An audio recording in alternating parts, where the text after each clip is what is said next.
Good morning to all of you. Class 7th, subject SST, Chapter 3, Changing Phase of the Earth. Dear students, आज इस chapter का third lecture है। इसमें आज हम रनिंग वाटर, विंड और ग्लेशियर्स के बारे में पढ़ेंगे। तो सबसे पहले हम रनिंग वाटर के बारे में पढ़ेंगे। तो आप अपनी बुक का पेज नंबर 13 निकालेंगे, वहाँ से रनिंग वाटर के बारे में पढ़ेंगे। Running water moves in the form of rivulets, gushing streams and rivers in the most common agents that brings change on the earth's surface। तो रनिंग वाटर जो है वो मूव करता है किसकी फॉर्म में? गशिंग्स में, स्ट्रीम्स में और रिवर्स, नदियों में।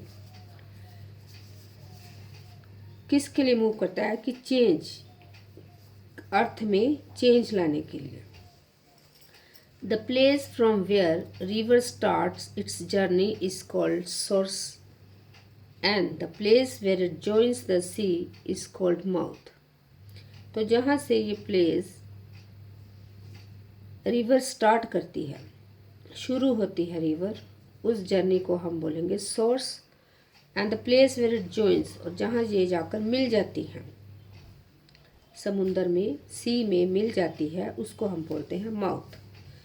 River in its entire course is capable of producing a variety of landforms like waterfalls, gorges, floodplains and delta।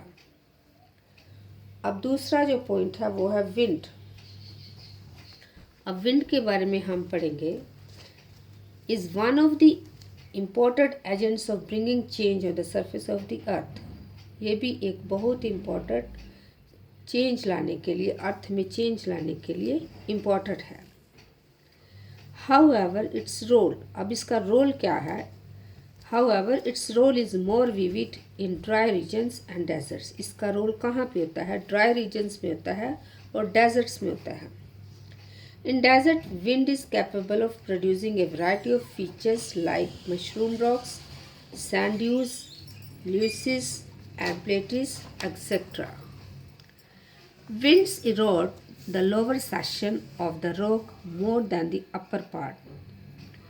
Therefore, such rocks have narrowed base and wider top. When the wind blows, जब wind blows करती है, चलती है, it lifts and transports sand from one place to another। वो क्या करती है कि रेत को, सैंड को एक जगह से दूसरी जगह ले जाती है। When it stops blowing, जब वो ब्लो करना, चलना बंद कर देती है, the sand falls and get deposit in low hill structure. तो सैंड जो है वो फॉल्स करती है कहाँ पे? लो हिल स्ट्रक्चर में। These are called sand dunes. तो उसको हम क्या बोलते हैं? Sand dunes. When the grains of the sand and very fine and light, the wind can carry it over every long distances। When such sand is deposited in large area, it is called loess। तो when the grains of the sands are very fine and light, जब ये light होते हैं, हल्के होते हैं, the wind can carry it over very long distance।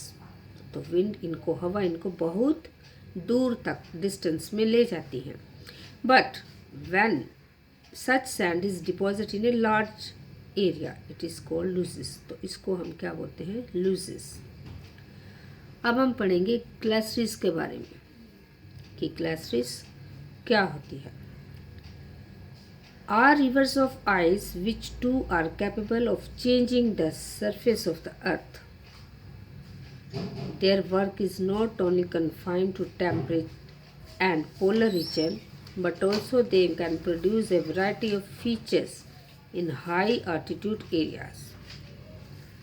A glacier works like a bulldozer, gridding and pulling the rock within it. तो ग्लेसरी का काम क्या होता है? ग्लेसरी वर्क्स लाइक, वो किसकी तरह काम करती है? बुलडोजन, ग्रिडिंग और pulling the rocks. Glaciers carve out deep hollows, glaciers जो है वो कार्व करती है डीप होलोस को।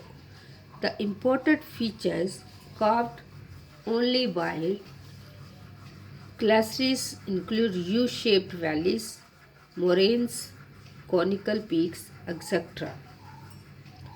तो डियर स्टूडेंट्स, इसके साथ ही ये आपका चैप्टर कंप्लीट हो गया है।